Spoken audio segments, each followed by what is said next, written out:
Hello and welcome to PM Express, and this is a very special personality profile, if I may say, because we are crossing continents and we are in the continent, but we're crossing countries and we're going straight to Lesotho. And if I get to Lesotho, I am speaking to Dr. Anthony Mothae Maaruping. But I'll say Anthony all throughout, so I won't make a mistake again. Mothae. Anthony, you're welcome. Mothae, right through.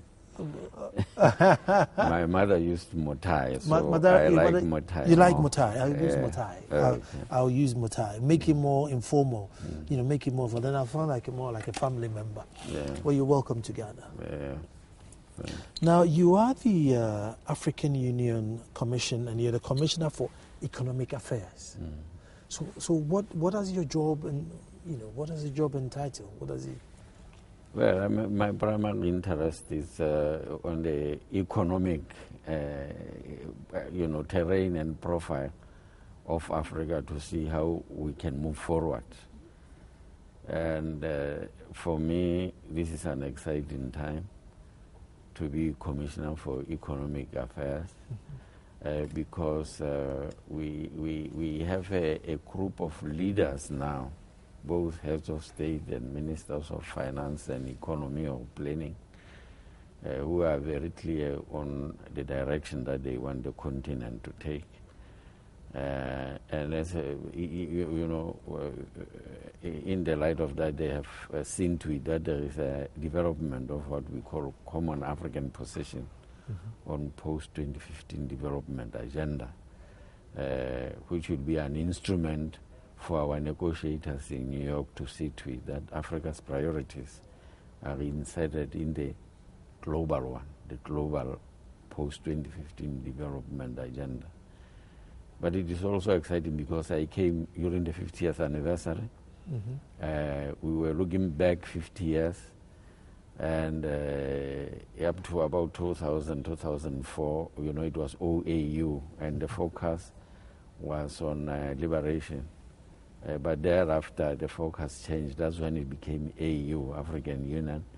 The focus became on socio-economic development. So as a result of that, there is now what is called Africa Agenda 2063, which is a document or a framework that is being worked upon, which will guide the African Union for the next 50 years. So it's an exciting time, particularly because of the approach, because for the two documents, actually, they are bottom-up rather than top-down. They are not telling what should be done, but listening to the African stakeholders in various lives, academia, civil society, private sector, women groups, youth, and other groups, so that they are going to be people's documents. They are people's documents rather than a pontification from the top down. Mothae, it's taking us 50 years to attain about 15% intertrading globe within the continent, about 15% the inter-country trading. 50 years.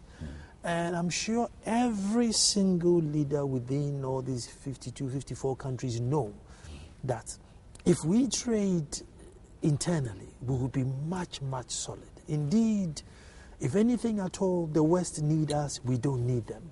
But till day as I talk to you, we still act as if we need the West, and therefore we pander to IMF, World Bank.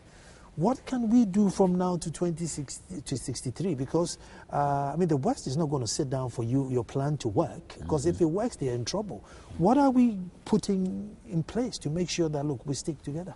Yeah, precisely the two documents. By the way, the African Union is now as close as ever. Our leaders are really working together. We are going to leave that, and we are not going to wait for another 50 years to make economic strides. For much too long, we have been listening to advice, sometimes being instructed from outside by those who had the means telling us what we should do. But as you can see, that's the 50 years you are referring to. It hasn't brought us much. So we are changing gear now since May last year, and as we look forward with these two documents, where now we are going to follow our own ideas. Yes, we will learn from others, but adapt them to our needs and to the way the global economy is today, the terrain and the dynamics. So why don't we trade together, primarily because of infrastructure in its broad context. There are no, you still have to go to Europe to come here, you know. You have to bounce from Europe to go to another African country by air instead of going there directly. The roads are not in good shape. And also we are producing the same things. We are all producing bananas. We are all producing the same products, and we are still relying on extractive industry, and we sell our commodities as are without any value addition. So with this post-2015 development agenda and 2063, the question of infrastructure is very important. It's being given a top priority, and also value addition through development of agriculture and adding value to what we produce there, what we produce in the mines, what we produce in every way, and industrialization. And there is going to be diversification. And diversification serves two things. A, it will enable that intra-Africa trade. It will be enhanced. But two, it will also make African economies more resilient to external shocks. We are prone to external shocks now because we produce one thing, just commodities. And when commodities are doing well in the world market, it looks like we are doing well. and when they, boom and bust, when they bust, we all go down because we are just selling. So it is the new approach is going to correct all that. So it's infrastructure, agricultural development, industrialization, and then now that trade and accelerating the process of integration a little bit more. Because integration is not just trade, it's much more to move to higher levels, economic communities, not in words, because sometimes we give titles to these things, but practice, it's not what normally is expected in an economic community. So we want to move to those higher levels of integration, indeed, not in words, indeed. So we are optimistic, particularly because these things have been suggested from the grassroots upwards. And, with ownership, it means these programs are owned. Therefore, there is commitment. And with commitment, of course, there will be a zealous and faithful implementation. See, we take the challenge we have, like, let's say, here in Ghana. Now, we are Anglophone country, and we are surrounded by Francophone countries.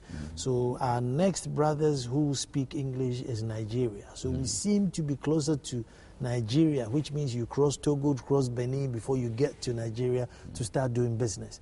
And so we miss all this opportunity because of language. And French is not, best language. So we don't even bother what's happening across, and we cross to Nigeria to trade. I mean, that must be a headache for your office, trying to get, countries to talk even though they don't share a common language.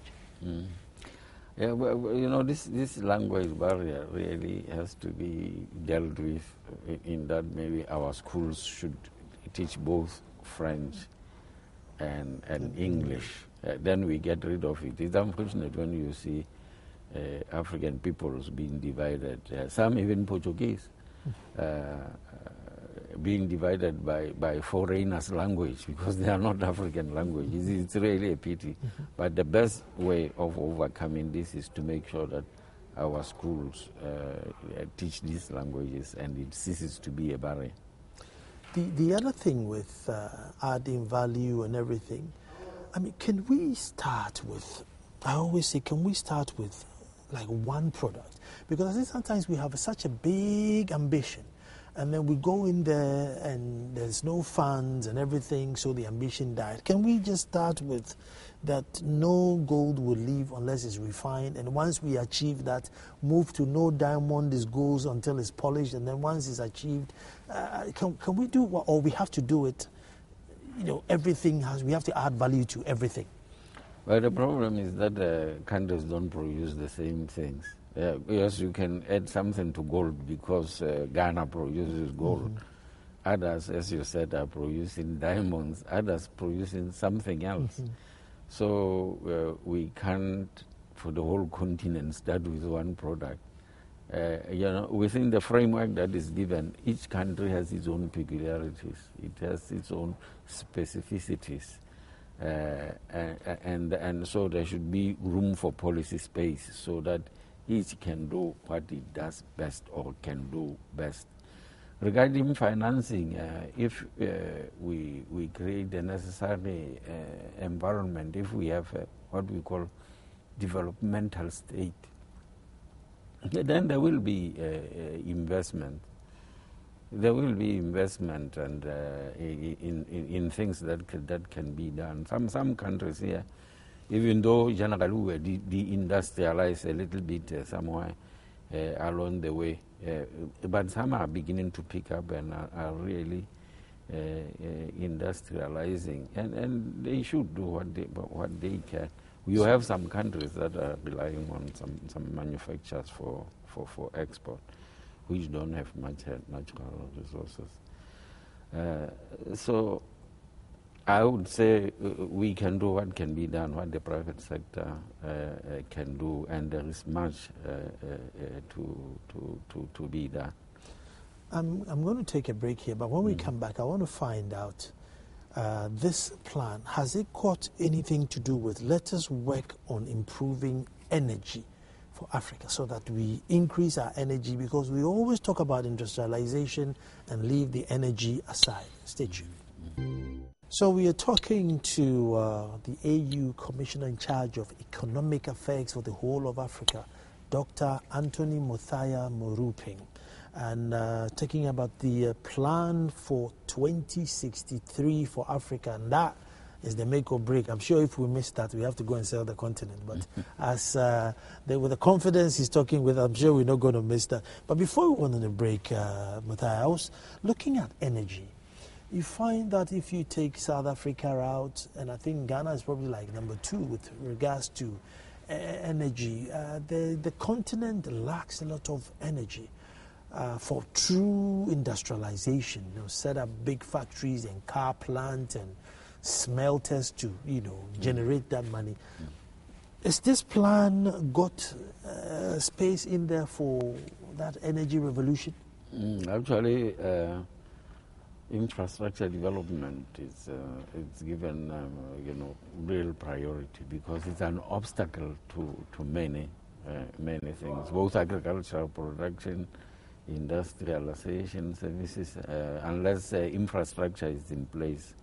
So we are using infrastructure in its broad context. Okay. So it includes energy generation and hopefully clean energy.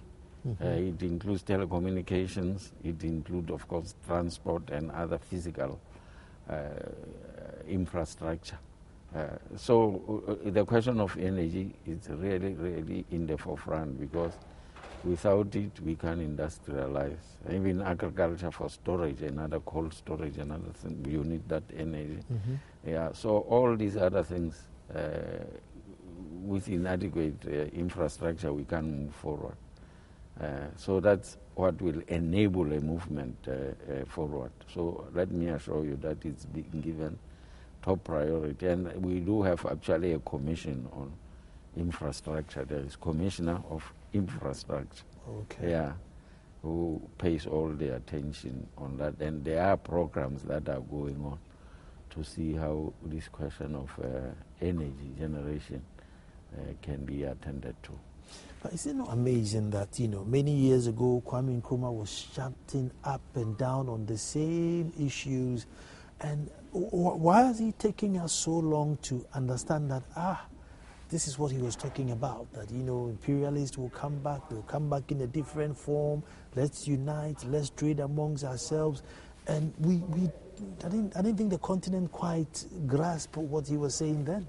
Yeah, I mean, you are correct, because as I said, we were listening to advice from outside. Sometimes it was not even advice, but the instruction from outside. There were some institutions with resources at a time when our authorities were in dire straits in terms of financial resources. So they were willing to meet any conditions that were given for getting that money, but they were just looking at that money at that time.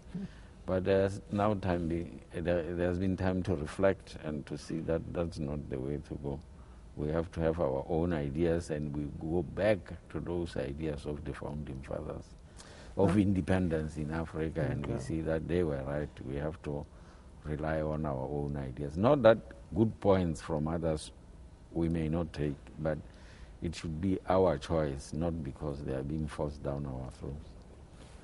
I was going to go back to when you were growing up in Lesotho and find out what life was like in Lesotho, so that people in Ghana can sit and compare and see if the average child in Lesotho is the same as one in Africa. But I'll throw in one Africa question before we go to Lesotho.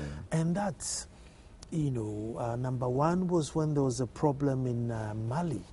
It took the French to give us troops, it took the English to give us an aircraft carrier before Africa could just go to Mali to help our brothers in Mali.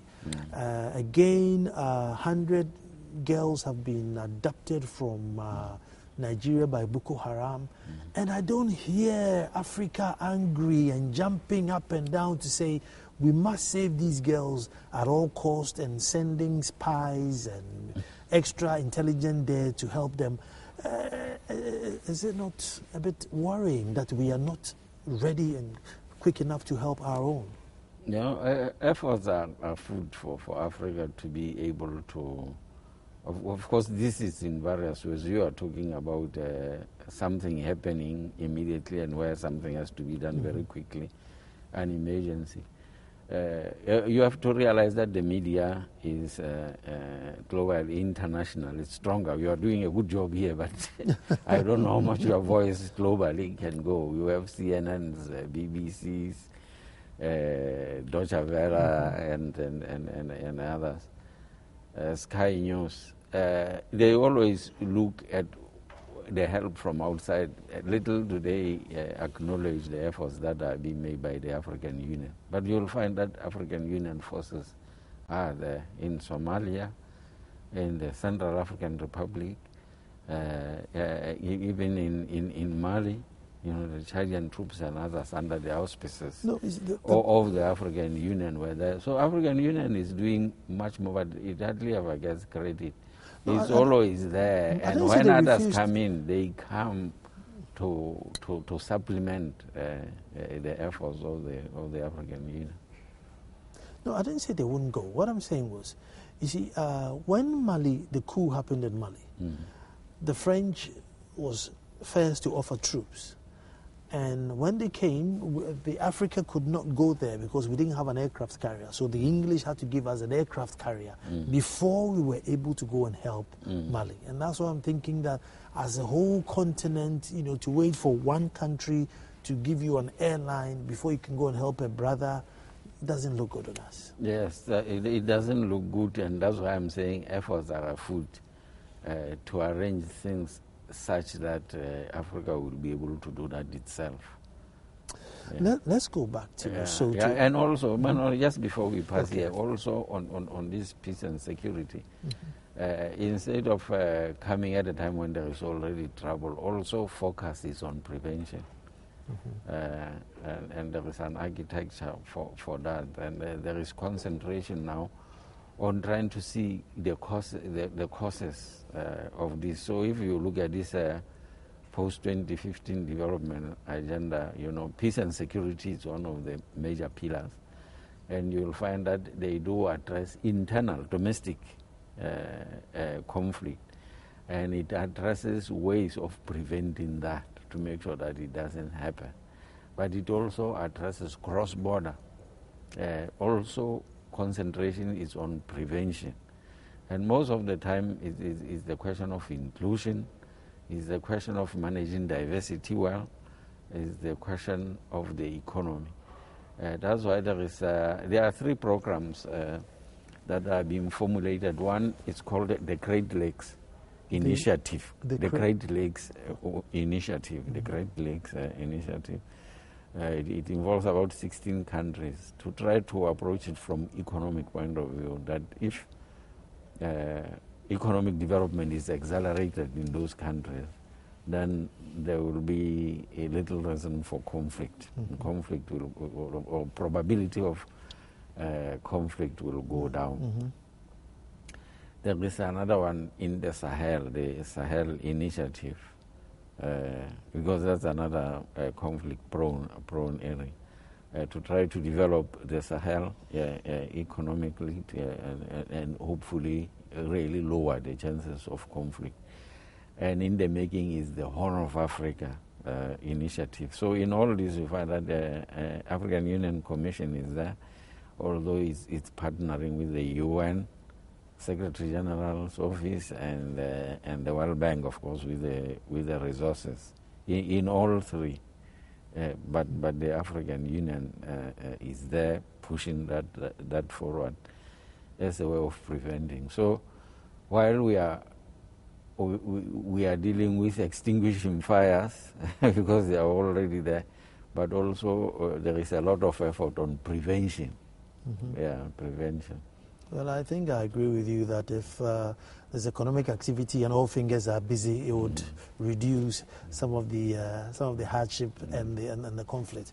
I agree with you on that. But in the beginning of the interview, and you said, "Oh, my mother calls me Mothae." So Mothae. Yeah. Are you a mummy's boy? Well, no, not necessarily, but mothers are important. That's why I support gender equality and women empowerment fully. Good. Yes. Good. But let's go back to growing up in Lesotho. Yeah.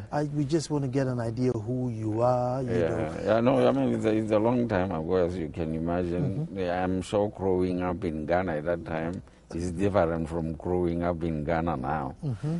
So even in Lesotho, growing up now is different from there where we grew up. Mm-hmm. Mainly, well, my father worked at the hospital.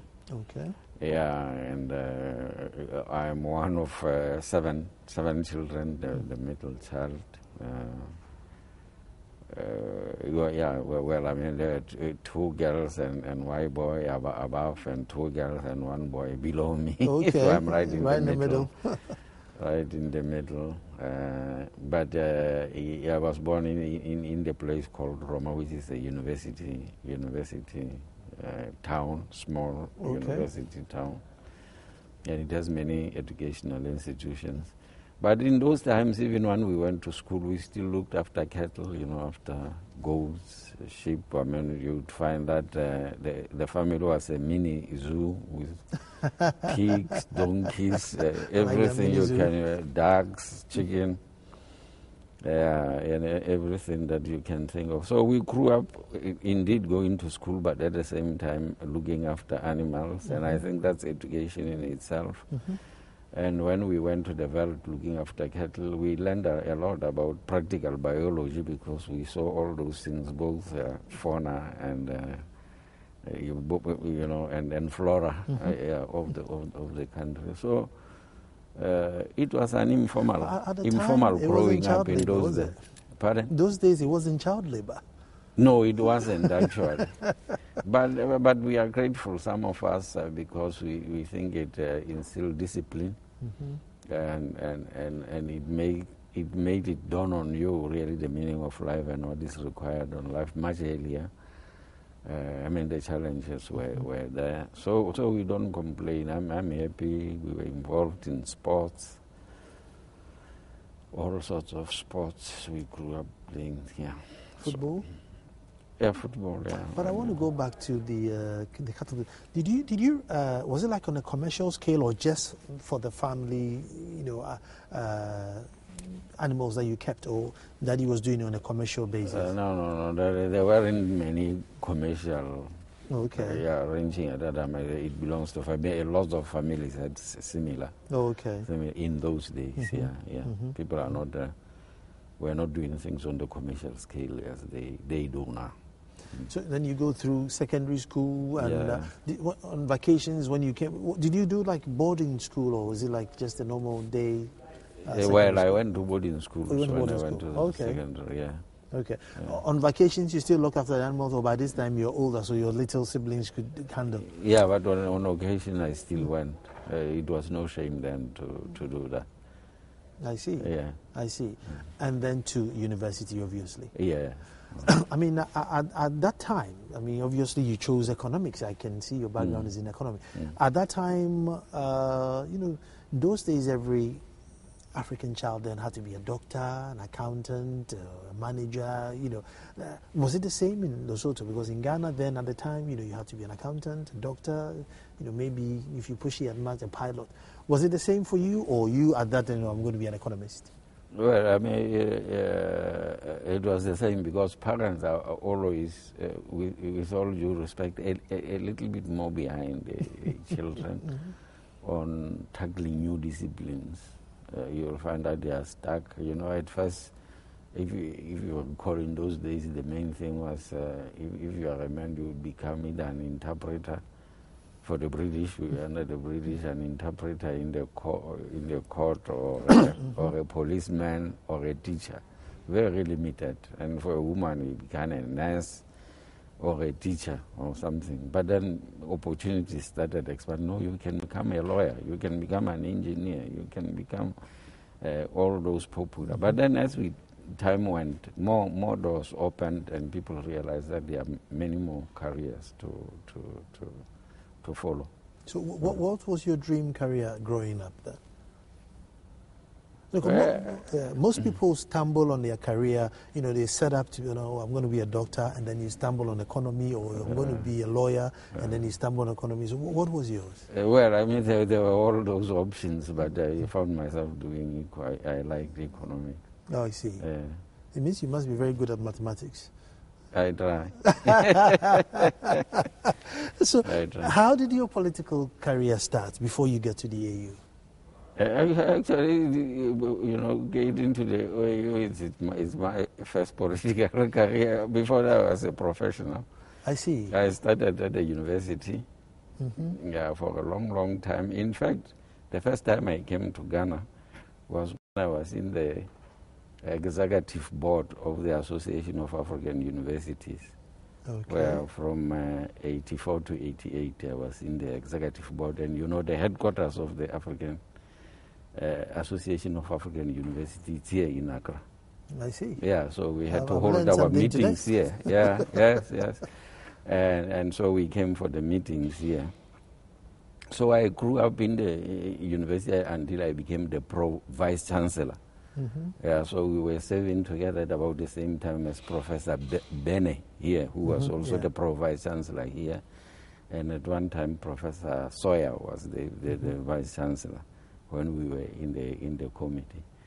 Then from there, I became the governor of the central bank for 10 years.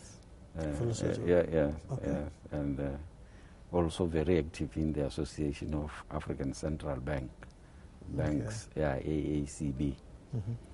Yeah. Then from there, after 10 years, I left and became the executive director of a capacity building institution. We were building capacity in the Ministries of Finance and Planning and in central banks. A very hands-on type of capacity building, not just teaching, but also going on site to guide the officials on how to do their job. Using best practices.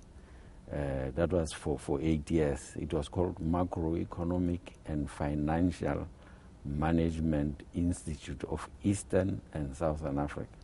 We were covering 13 countries in the region from Eastern all the way south. So I was the executive director for 8 years, 2 terms of 4 years. Yes. Then after that, I became ambassador and permanent representative of Lesotho to the United Nations office in Geneva and to WTO and many other international organizations in that city. That's but also an ambassador to the Swiss Confederation. So it is at the end of that career that I came to the African Union as the commissioner. But obviously, I mean, when you do that, you are also involved in many things. Mm-hmm. You find yourself in the National Planning Board, in boards of various state and private corporations. Many responsibilities besides those formal where you are employed, but there were many other responsibilities. Well, I mean, an impressive track record. But behind every, well, now it's not behind. Beside every successful man is a wonderful woman, and probably a family. Yeah. How big is the family? Yes, unfortunately, my wife passed away. I'm sorry to but she was a pediatrician. Actually, she also grew up as a girl, like a Mothae girl, going to the well or going to the spring to fetch water, and all that. You know, she was a wonderful woman. Wow. But grew up to become a pediatrician and had a wonderful career too, because she was the director of health services for a long time of the country. Then even served in the WHO executive board, and then also became the chairperson of UNICEF board in New York, the global board. Yeah, she was that. She did many things. She also had, when I encouraged her and I made it possible for her to excel as well. So it has been a family. I can tell. But our children, well, my son is a professor already at 36. He didn't have a choice, did he? Yeah, all of in information systems. And it's one boy and 3 girls. They all have their degrees. The youngest one now is about to finish a PhD in wildlife conservation. Wow. Yeah.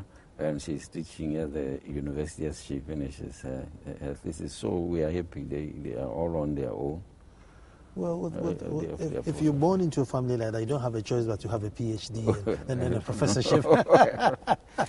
Yeah. Okay, I'm going to take a break here. And then when we come back, we're going to go back into Africa and find out, what is in store for us. Stay tuned. Welcome back to this exciting conversation. And this time we just want to look at Ghana's place in the EU. And, we hear, we get a lot of accolades, from the outside world that Ghana is doing well, Ghana is making stride, Ghana is the beacon, Ghana is the best. And then you come within, and the citizens within are agitating that, no, this is not good at all, this is not good at all, we are not happy. What should we take? Do we listen to the outside world, or do we listen to what's happening inside? First of all, Ghana shouldn't be shy of getting those accolades, because really Ghana has been a pioneer. You taught us Pan-Africanism. A lot of our politicians came here to learn about Pan-Africanism. Those ideals are coming back, as you can see, and are being appreciated. So Ghana has always been a pioneer, really. So don't be ashamed. Feel good about that. It is true. We admire Ghana. When we come here, we know we come to a very special African country.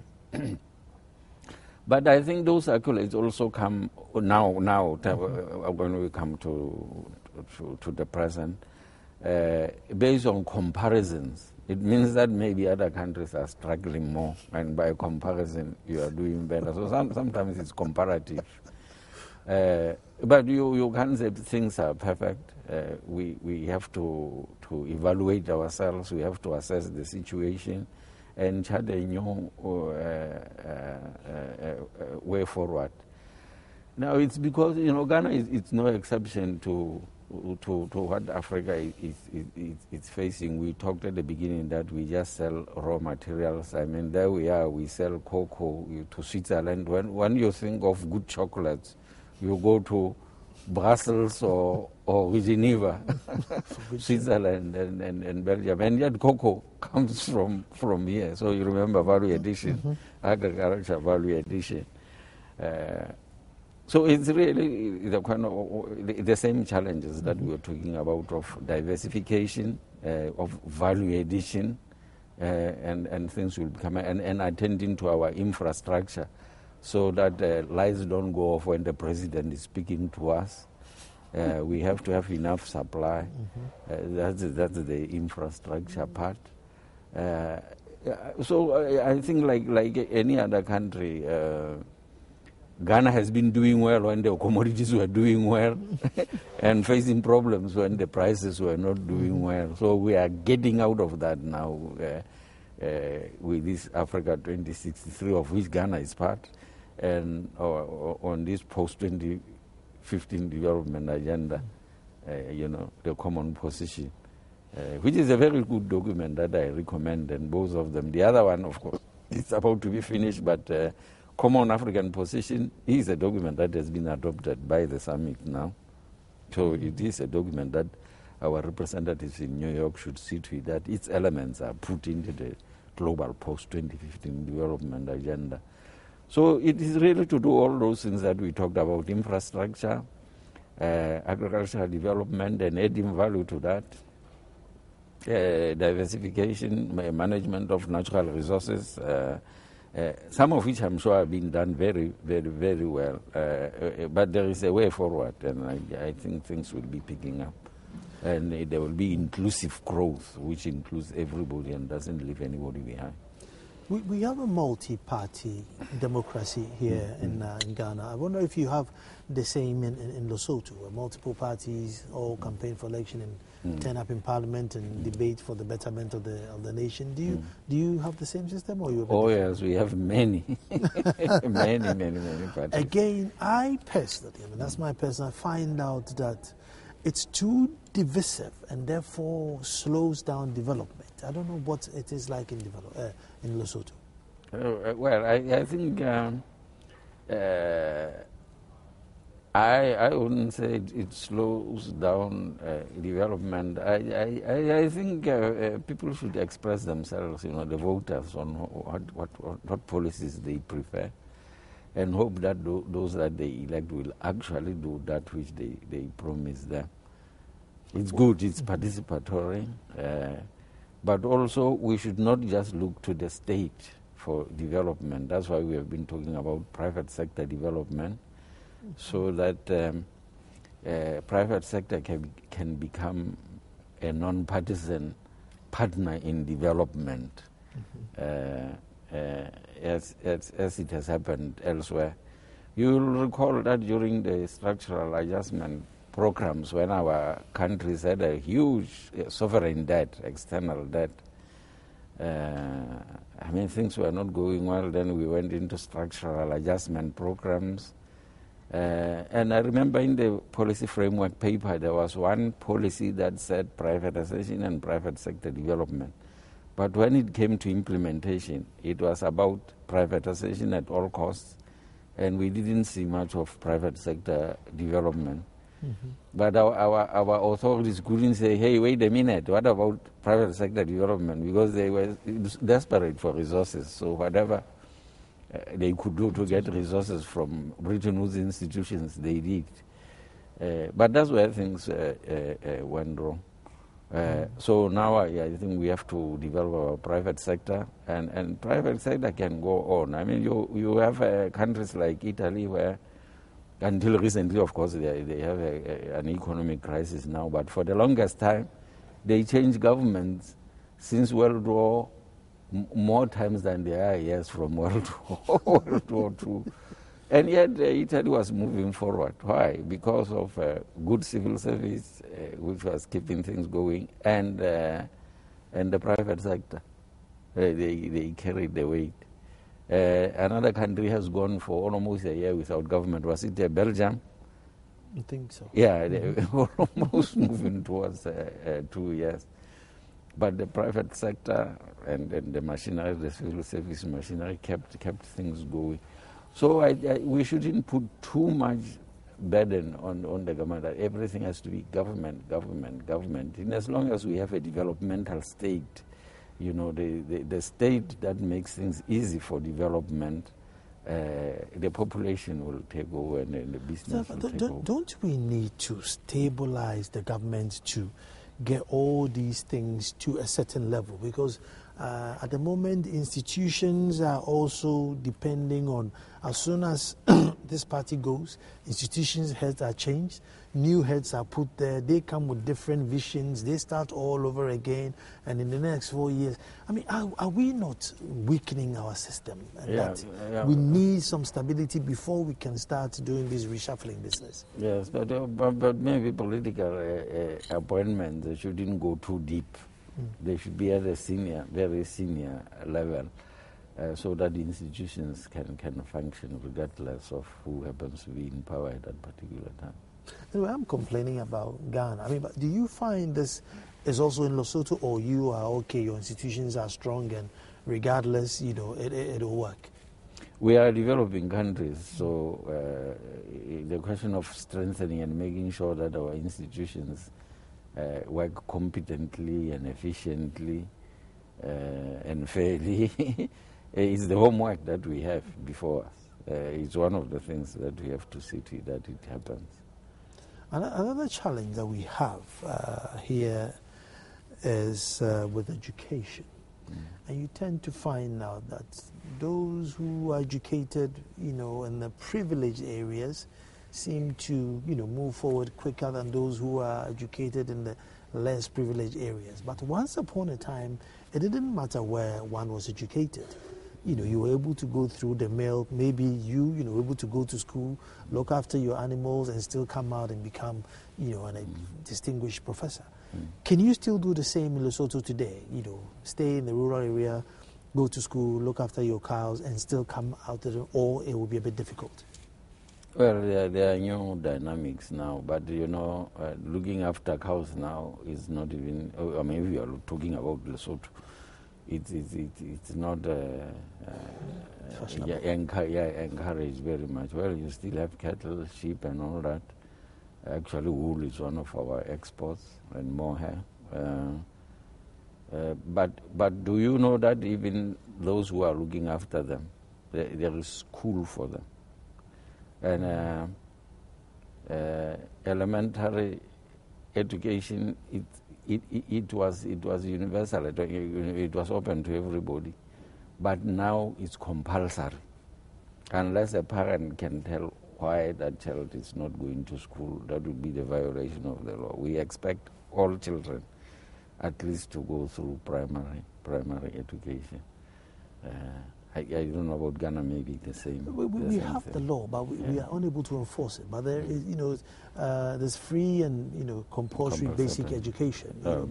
But the enforcement is a bit of a challenge. But we have the law. I don't know if you're doing okay with the enforcement. Well, I mean, it has just started, so let's watch and see and assess the situation and see how it works. Okay. Yeah, but so I was just trying to show that education is trying to reach everybody. Yes. Now, you've traveled Africa. If you come to Ghana, I mean, we live here, so we probably take it for granted. So if you come to us and you compare us to other African countries, what is it like for a visitor? Yeah, I think the people of Ghana are very industrious. You have a large informal sector, but it is a sector, and it does function. And let's not forget that that informal sector took us through very difficult times when our economies in the 80s, early 90s, really went through a hard time. We were carried through by the informal sector. So I think, and the education system is very good. I think the roots of good education in Ghana really go deep.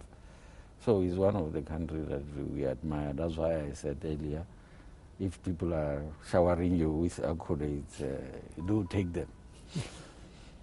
It's true, it's comparative, but you are doing pretty well.